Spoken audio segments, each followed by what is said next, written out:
Ya le comentaba sobre los señalamientos del presidente del Senado de la República, Alejandro Armenta, quien aseguró que las decisiones del ministro Luis María Aguilar dentro del máximo tribunal buscan la destitución del presidente López Obrador.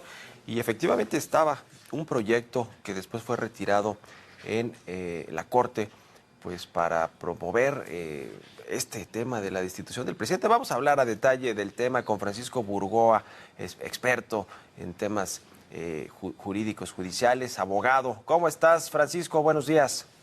Buenos días, Mario, con el gusto siempre saludarte. Oye, ¿cómo viste este asunto? Porque ya en Morena y en los círculos del presidente de la 4T, pues acusan hasta golpe de Estado o intento, pues, de golpe de Estado de parte de un ministro de la Corte. ¿Qué te parece? ¿Tiene fundamento este asunto que sí promovió en un proyecto el ministro Luis María Aguilar?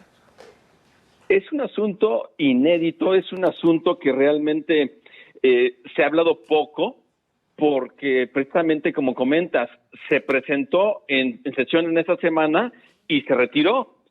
Y es que si hay un fundamento en la Constitución para poder estar removiendo o separando del cargo a un servidor público que ha reiterado en el incumplimiento de una sentencia de amparo.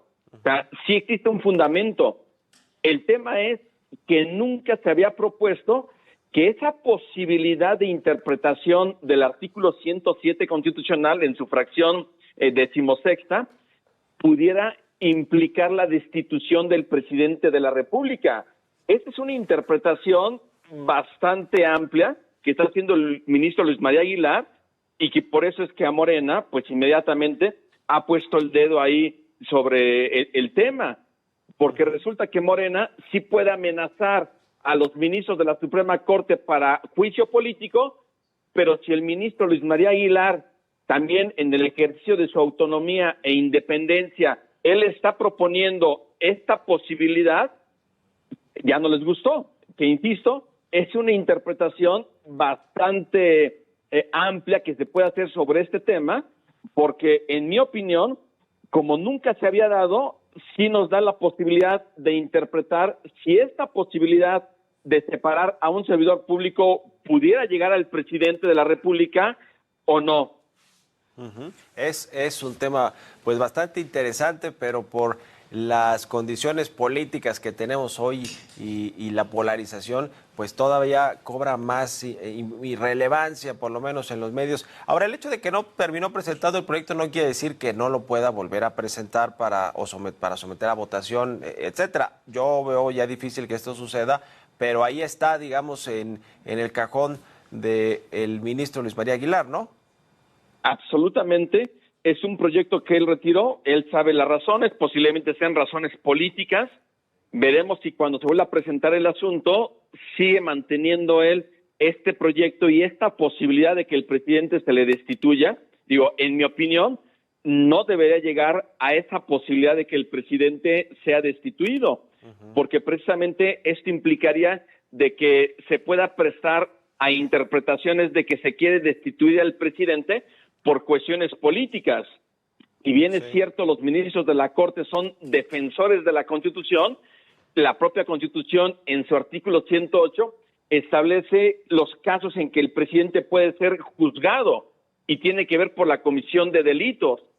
Pero llegar a una destitución sí es una situación bastante interpretada, bastante de cuestión interpretativa, y sobre todo imaginarnos lo que había ocurrido con el entonces jefe de gobierno del Distrito Federal, López Obrador, allá en 2005. O sea, se pretende llegar a una situación de esta naturaleza. Me parece que el contexto político no es el idóneo para que se pueda mantener este proyecto. Veremos qué es lo que ocurre, si lo va a presentar próximamente y en unos términos o no. De presentarse así, sería una gran discusión al interior del Pleno de la Suprema Corte.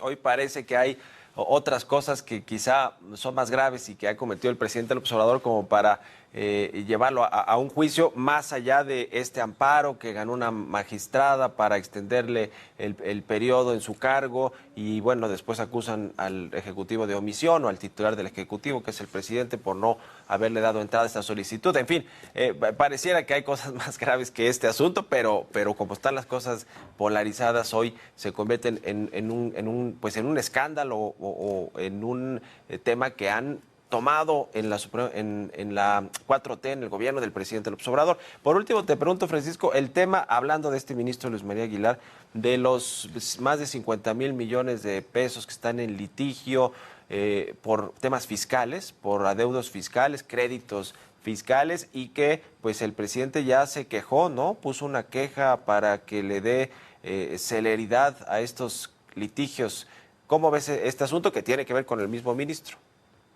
Pues simplemente el presidente de la República y especialmente la consejera jurídica de la presidencia debiese de estar ejerciendo la facultad que le confiere el artículo 94 de la Constitución en su último párrafo, porque ahí puede estarle solicitando a la Suprema Corte de que juicios de amparo, controversias constitucionales y acciones de inconstitucionalidad se pueden sustanciar y resolver de manera prioritaria, cuando así lo justifique y lo pida el presidente de la República por conducto de la consejera jurídica de la presidencia. Entonces, ¿por qué no invocan esta facultad? La desconocen, que lean el artículo 94. Precisamente ahí se tiene que justificar y pedir que se pueda sustanciar y resolver de forma prioritaria algún asunto. Sí. Oye, y ahora que hablamos de la Corte, me llamó la atención que ahora que definió el tema del INAI, de permitirle sesionar con los comisionados que están actualmente, que no haya votado Loreto Ortiz porque está de vacaciones. ¿Eso se puede? ¿Es justificable? No entendí muy bien ahí por qué no se presentó Loreto Ortiz. Sí, toda la semana nos ha presentado a las sesiones de la Suprema Corte. Pensé que se iba a presentarla en la del miércoles, pues no fue así. Total, era un asunto que la votación estaba como quedó. 3 votos en su mayoría iban a aprobar esta suspensión para que el INAI pueda estar trabajando con los 4 comisionados. Loreto Ortiz no fue, la verdad es que brilló por su ausencia, solamente por eso brilló la ministra Loreto Ortiz, porque hubiera votado igual que Yasmín Esquivel. Sí. Y esto sí se puede, el que estén ausentándose por algunos días, eso sí se encuentra permitido. Ya, bueno, pues gracias como siempre, Francisco Burgó, abogado constitucionalista, experto en todos estos asuntos por estos minutos, y estamos en contacto. Buenos días. Buenos días, excelente fin de semana para ti y para tu audiencia, Mario. Igualmente, hasta luego.